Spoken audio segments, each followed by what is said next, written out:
আমি একটা চমৎকার জিনিস দেখাচ্ছি, দেখুন।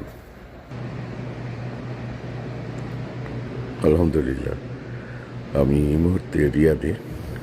আলহামদুলিল্লাহ, একজন ইন্ডিয়ান, সে আরবি পড়তেছে দাঁড়িয়ে দাঁড়িয়ে তার ডিউটির মাঝখানে।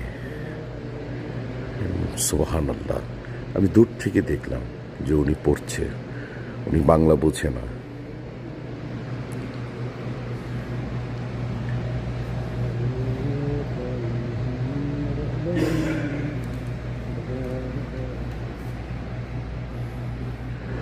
সুবহানাল্লাহ,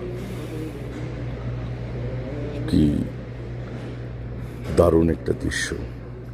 কেন আমরা আমার প্রভুকে ভুলে যাই, আমার আল্লাহকে ভুলে যাই?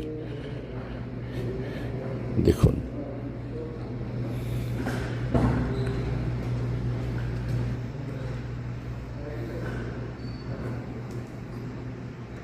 আলহামদুলিল্লাহ, এই হচ্ছে ইসলামের সৌন্দর্য। আমার কাছে খুবই ভালো লেগেছে, আপনাদের সাথে শেয়ার করলাম।